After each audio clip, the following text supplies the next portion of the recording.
माया, मोह, प्रेम, घृणा हामी सबैले बेहोरेको कुरा हो, कहीँ न कहीँ भोगेको कुरा हो। घृणाले त हामीलाई अप्ठ्यारोमा पार्यो। कुनै व्यक्तिले घृणा गर्यो, गाली गर्यो, दुर्व्यवहार गर्यो, यसबाट त हामी दुखी भएकै छौँ। तर कहिलेकाहीँ प्रेमले पनि दुःख दिँदो रहेछ। माया गर्दाखेरि पनि अप्ठ्यारोमा परिँदो रहेछ।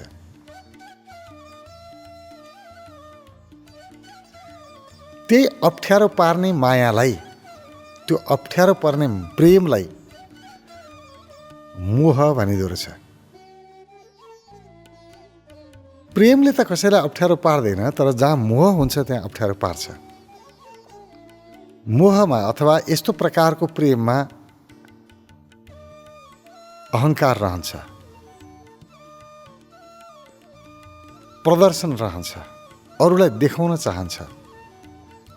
कसैसँग प्रेम परेको छ, त्यो त दुईजनाको बीचको कुरा हो नि। त्यो त भावको कुरा हो, अनुभूतिको कुरा हो। त्यो प्रदर्शनको विषय होइन, अरूलाई भन्ने विषय होइन। म फलानुलाई माया गर्छु, प्रेम गर्छु किन भन्नु पर्यो नि अरूलाई के मतलब हो र? अरूसँग सम्बन्धै छैन। त्यो त जोसँग आफ्नो सम्बन्ध छ, प्रेम छ, उसँग मात्रै कुरा हो। तर हामी त्यसलाई व्यक्त गर्छौँ, सार्वजनिक गर्छौँ। यो सार्वजनिकले आफ्नो प्रेमीको कति हानि गरिरहेको छ त्यो त हाम्रो ध्यान हुँदैन। कुनै पनि कुरा, भावनाका कुराहरू सार्वजनिक गर्दाखेरि यसले त दुर्घटनै निम्त्याउँछ, यसले त पीडा नै दिन्छ। त्यसैले प्रेमका कुराहरू गोप्य नै रहेको राम्रो। कसैसँग प्रेम छ, प्रेम प्रदर्शन गरेको छ, फोटो खिच्यो, फोटो सार्वजनिक गर्यो, यो कसैलाई मन पर्दैन। यो त सार्वजनिक भयो नि। उसको प्रतिष्ठाको कुरा छ, इज्जतको कुरा छ। जहिले पनि के याद गर्नुपर्छ भने मैले जसलाई माया गर्छु उसको इज्जतलाई म कति माया गर्छु त्यो ख्याल राख्नुपर्छ। उसको सुखमा आफूलाई सहभागी बनाउनु अथवा उसको सुखको लागि काम गर्नु चाहिँ प्रेम हो। प्रेमले प्रेमीको अपमान चाहँदैन, प्रेमीको दुःख चाहँदैन। जसो गर्दा प्रेमीको हित हुन्छ, प्रेमले त्यही गर्छ। तर यो मोह यस्तै छ, यसले आफ्नो मात्रै हित खोज्छ, आफ्नो मात्रै रमाइलो खोज्छ। प्रेमीको रमाइलोसँग मतलबै छैन। उसलाई दुःख होस् कि सुख होस्, मलाई रमाइलो छ पुगिहाल्यो नि, त्यति भए पुग्छ। यो मोह, यसले अप्ठ्यारोमा पार्छ।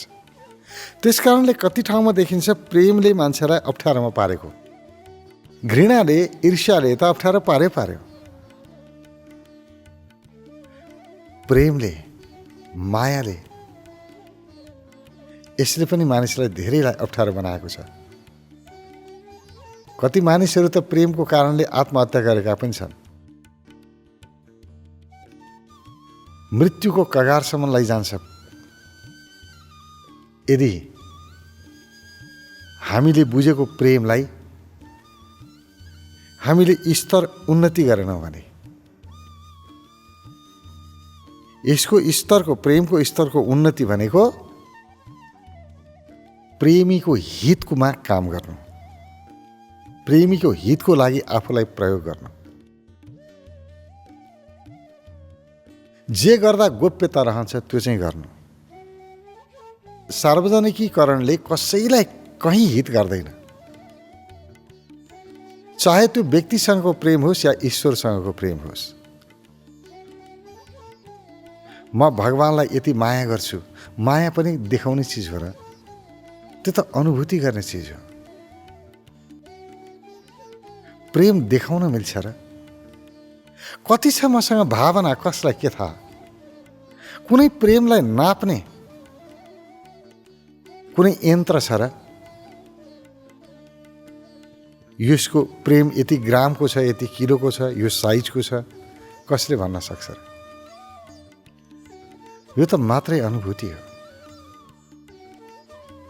हामी आफ्नो प्रेमीलाई प्रदर्शन गर्छौँ। ईश्वर पनि प्रदर्शनको विषय होइन। ईश्वर त जहीँ तहीँ छ। जहाँ भाव छ भगवान त्यहीँ छ, ईश्वर त्यहीँ छ। जहाँ प्रेम छैन, भाव छैन, त्यहाँ ईश्वर हुँदैन। प्रेममा ईश्वर भेटिन्छ। यदि प्रेम छ हृदयमा भने जहीँ तहीँ ईश्वर छ।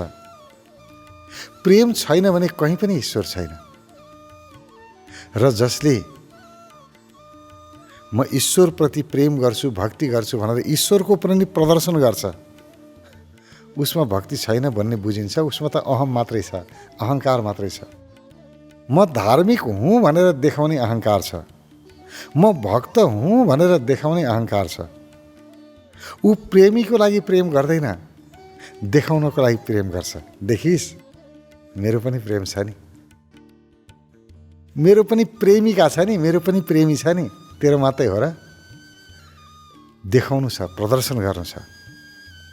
यहाँ माया छैन, यहाँ श्रद्धा छैन, यहाँ सम्मान छैन, यहाँ प्रेम छैन। यहाँ त प्रदर्शन छ, आफ्नो अहङ्कार छ।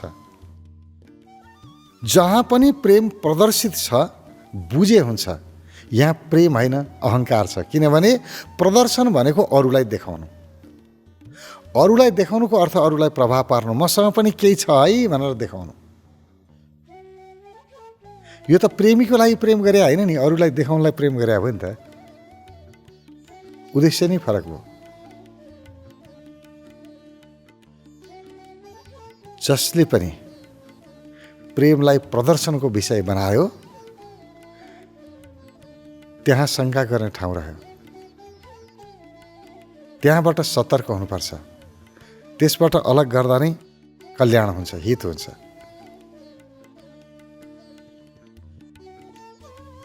प्रेमले त जहिले पनि हित चाहन्छ प्रेमीको, उसको इज्जत, उसको प्रतिष्ठा आफ्नो प्राणभन्दा पनि प्यारो हुन्छ। यो कुनै पनि क्षेत्रमा लागू हुन्छ, चाहे भगवानको क्षेत्रमा होस्, गुरु शिष्यको क्षेत्रमा होस्, या कुनै युवा युवती प्रेमी प्रेमिकाको क्षेत्रमा होस्, कहीँ पनि लागू हुन्छ। गुरु शिष्यमा पनि त्यस्तै छ। भावमा आयो, एउटा भक्ति, एउटा श्रद्धा बढेको अनुभव हुन्छ। अनि मेरो गुरुसँग यति राम्रो सम्बन्ध छ, मेरो प्रेम छ, अब देखाउन आतुर हुन्छ मान्छे। यहाँ पनि समस्या छ। कहीँ पनि कुनै पनि क्षेत्रमा हेर्नुहोस्, जहाँ पनि प्रदर्शन छ त्यहाँ श्रद्धा, भक्ति, प्रेम कता हो कता टाढा पुग्यो। जहाँ देखाउने होड छ त्यहाँ केही पनि छैन भनेर बुझे हुन्छ। भएको मान्छेले किन देखाउँछ नि? धन भएको व्यक्ति म धनी हुँ भन्दै हिँड्नुपर्छ र? सारा दुनियाँलाई धनी छ थाहा छँदैछ नि। जोसँग धन छैन त्यसले मात्रै फुर्ती लगाउँछ, मेरो यस्तो छ, यस्तो छ, यहाँ यति सम्पत्ति छ मेरो भन्दै हिँड्यो भने योसँग केही छैन भन्ने बुझे हुन्छ। जोसँग छ उसले किन भन्छ र? जो व्यक्तिले प्रतिष्ठा प्राप्त गरेको छ, सबैले आदर गर्छन्, सम्मान गर्छन्, प्रतिष्ठित छ, त्यो व्यक्तिले मलाई यति मान्छेले सम्मान गर्छन्, यतिले इज्जत गर्छन्, म प्रतिष्ठित हुँ भनेर भन्दैन। जोसँग जे छ भनिरहन आवश्यक छैन। सूर्यले कसैलाई म उज्यालो छु हेर त भनेर भन्दैन। सूर्य आएपछि उज्यालो छ सबैले थाहा पाइहाल्छन्। सूर्यले हेर म उज्यालो छु भनिरहनु पर्छ र। अहिले भेटिन्छन् नि। मैले अस्ति सुन्दै थिएँ बुद्धिजीवी परिषद रे आफैलाई बुद्धिजीवी घोषणा गरेको छ। म बुद्धिजीवी परिषदको अध्यक्ष सदस्य के हो सबै बुझे हुन्छ। त्यहाँ बुद्धिको नामो निशान छैन। जोसँग बुद्धि छ उसले म बुद्धिजीवी भन्नै परेन नि। बुद्धिजीवी भन्नु नि पर्दैन, अझ त्योभन्दा माथिको टिभी भन्नु नि पर्दैन। देखिहाल्छन् नि बुद्धिजीवीको त बुद्धि देखिहाल्छ नि। बुद्धि त प्रयोग गर्ने हो नि, लुकाएर राख्ने चिज होइन क्यारे, देखिहालिन्छ नि। तर जसले देखाउने इच्छा गर्यो, किन देखाउने इच्छा गर्यो भने अरूले देखेनन् नि त। मलाई अरूले बुद्धिजीवी भन्दिएनन्, अनि अरूले भन्दिउन् मसँग छैन, म बुद्धिजीवी त होइन, तर भन्दिउन् अरूले। देखाउने रहर। हामी जे काम गर्छौँ अरूलाई देखाउन गर्छौँ। यसैलाई देखावटी भनिन्छ नि। देखावटी माया, देखावटी प्रेम यही हो।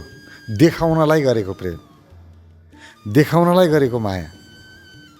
साँच्चै हेरिदिने मान्छे भएन कोही भने अब माया गर्दैन। देखाउनु छैन भोलि कसैलाई भने किन माया गरौँ नि, मैले किन प्रेम गरौँ नि, देखाउनु छ र पो गरे त। यो मोह, यो नक्कली माया, यताबाट चाहिँ बच्नुपर्छ। हामीले जहिले पनि माया प्रेममा धोका पाएका छौँ भने साँच्चैको प्रेममा धोका होइन, पाइन्न। यस्तै नक्कलीमा धोका हुन्छ। त्यसलाई चिन्नै पर्छ, जान्नै पर्छ। र चिन्ने सर्वाधिक महत्त्वपूर्ण विधा हो प्रदर्शन। कुनै पनि कुरा मानिसले प्रदर्शन गरिरहेको छ, म यस्तो हुँ भनेर भनिरहेको छ भने त्यहाँ केही खोट छ, बुझे हुन्छ। होइन भने देखाइरहन के आवश्यक छ र, आफै देखिहाल्छ। मैले कति माया गर्छु कसैलाई, कति प्रेम गर्छु, व्यवहारले देखाइहाल्छ नि। भन्नु किन पर्यो, किन प्रदर्शन गर्नु पर्यो, व्यवहारले देखाइहाल्छ। अनुभूतिले आफूलाई अनुभव गराइहाल्छ। पुगिगयो नि। उसको र मेरो कुरा हो, बिचमा अरूलाई ल्याउन जरुरी छैन। किनभने प्रेम सामूहिक हुँदैन, त्यो व्यक्तिको भावनासँग सम्बन्ध राख्छ। त्यो व्यक्तिको निजी भावनाको कुरा हो। अरू कुराहरू सामूहिक गर्न सकिन्छ। धन कमाउने कुरा, अन्य व्यवहारिक कुराहरू सामूहिक रूपमा गरौँ न, सबै मिलेर भन्न सकिन्छ। प्रेम सामूहिक हुँदैन।